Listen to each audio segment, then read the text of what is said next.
Salve, salve, galera dos terceiros anos aí do Santa Maria. Como é que vocês estão? Tudo certinho?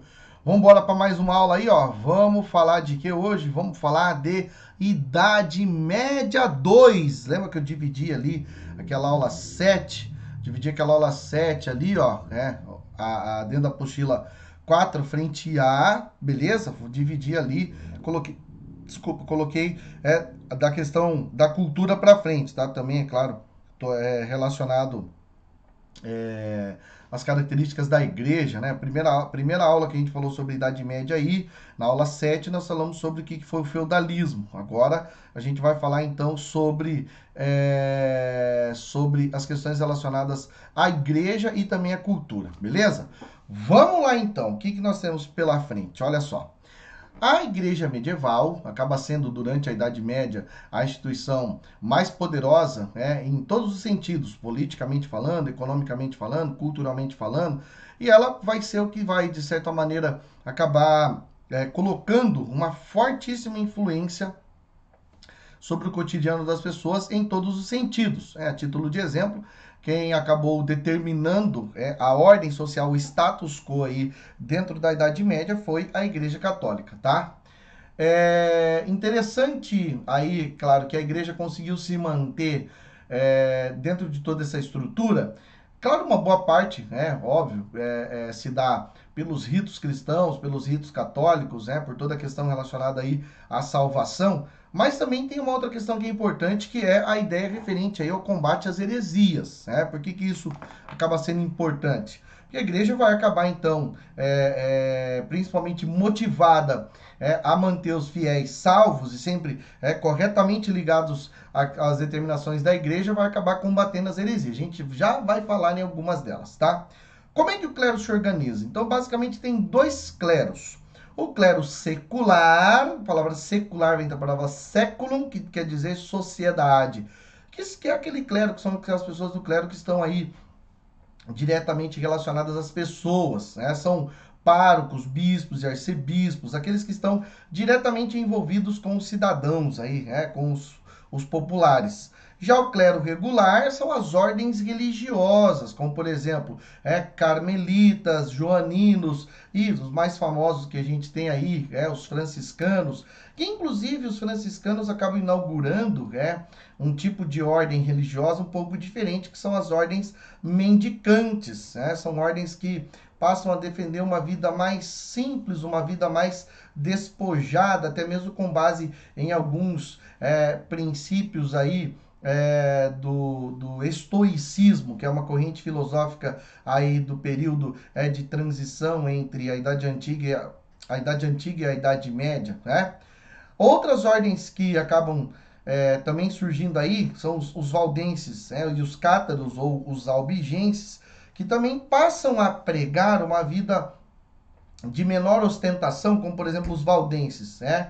Um indivíduo chamado Pedro Valdo passa então a distribuir os seus bens, passa simplesmente a pregar e defender uma vida religiosa, mas que fosse mais pura, que fosse mais sem ostentação. Para ele, a igreja ostentava demais. Ele vai falar, não precisa disso tudo, pode ser, é claro, de uma forma mais simples. Da mesma maneira que os cátaros vão acabar defendendo isso. Eles são chamados de albigenses porque eles vêm de uma região na França chamada Albi. E eles passam, de certa maneira, até mesmo a enfrentar a igreja em relação à forma como eles defendem a maneira como as pessoas devem viver. E o que a igreja vai fazer? Dentro dessa situação, temos aqui a Inquisição, que vai acabar combatendo as heresias. De que maneira? Então, a Inquisição é o Tribunal do Santo Ofício, fica muito famoso depois das reformas da reforma protestante, das reformas religiosas,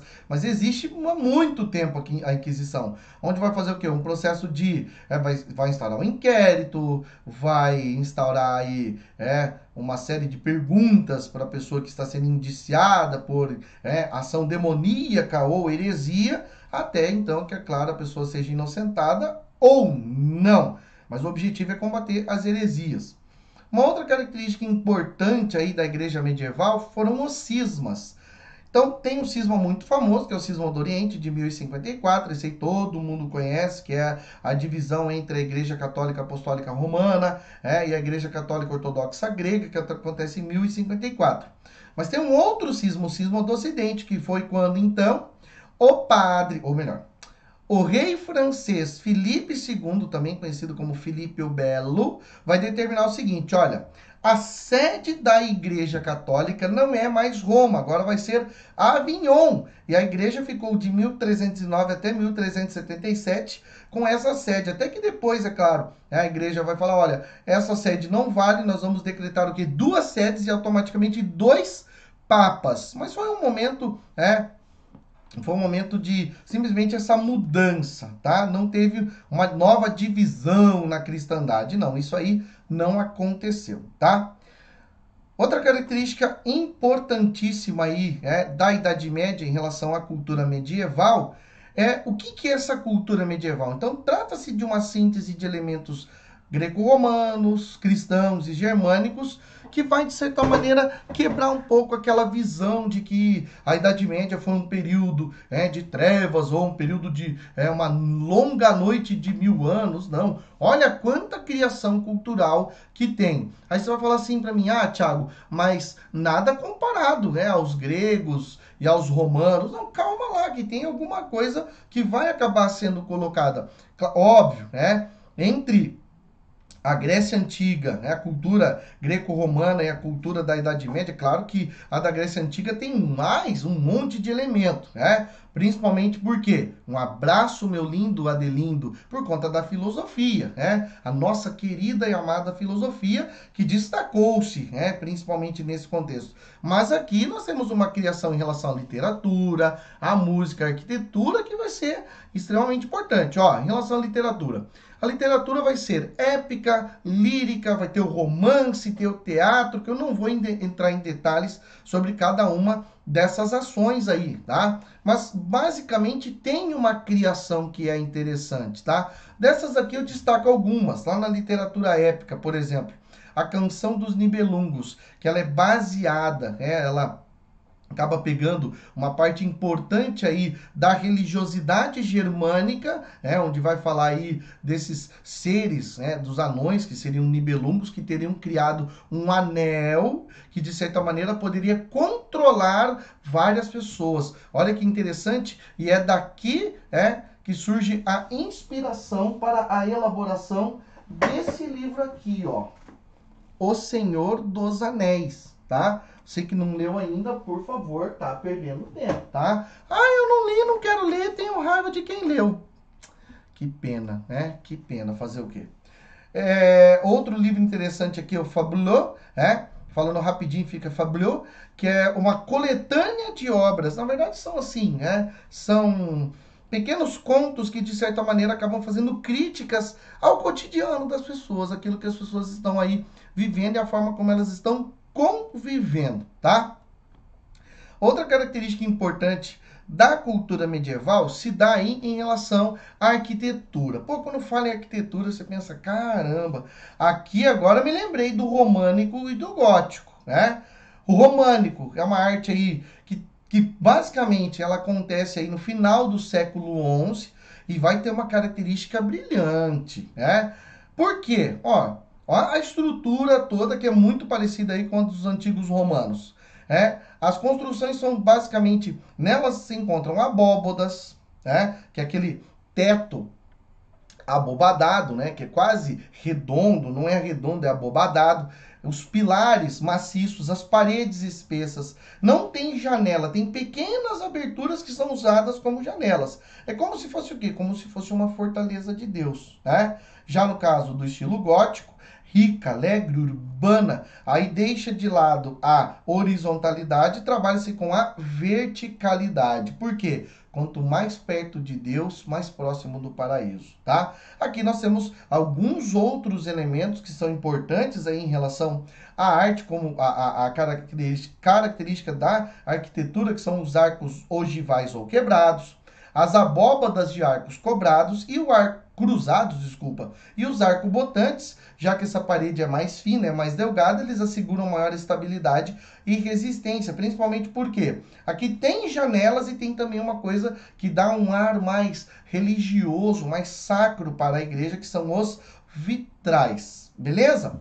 Além disso, e ainda em relação à cultura medieval, dá uma olhada aí num exemplo, né, de uma igreja. Essa aqui, se eu não me engano, é a Catedral da Sé de Coimbra, em Portugal. E essa aqui é aquela lá no estilo românico. E essa aqui, Catedral de Milão, no estilo gótico. Dá uma olhada na altura, olha o tamanho das pessoinhas e olha a imponência da igreja. Caramba, é como se fosse um castelo, né? É um negócio maravilhoso.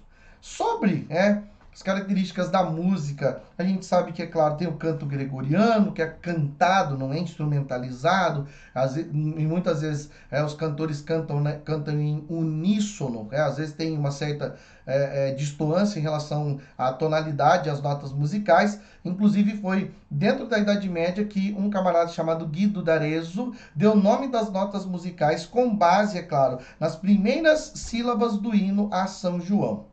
Já no caso das ciências, aí aqui a gente tem um desenvolvimento enorme, aí a criação é muito grande. Claro, durante um bom tempo foram subordinadas à religião, mas com o renascimento comercial urbano e, por que não, cultural, graças, é claro, no caso do renascimento comercial urbano, a influência dos árabes por conta do contato com as cruzadas. No caso do renascimento cultural, aí a gente tem, é claro, um amplo espaço para o desenvolvimento das universidades. Você sabia que durante a Idade Média, entre 1100 e 1300, existiam até 54, entre 50 e 54 universidades, e dessas, 27 eram religiosas, né? O que o indivíduo aprendia aí nessas universidades? O estudo das artes liberais, que era o básico para todos, onde tinha que aprender o trívio. O trívio basicamente era dividido em trívio, 3 áreas: gramática, retórica e lógica. E no quadrívio, o cara aprendia aritmética, geometria, astronomia e música. Depois que aprendeu isso aqui, parte então para quê? Parte para as faculdades superiores, que podia envolver medicina, o direito e a teologia. Beleza, terceirão? Forte abraço para vocês. Qualquer dúvida, chama nós. Chama na DM, bebê. Fechou? É nóis. Até.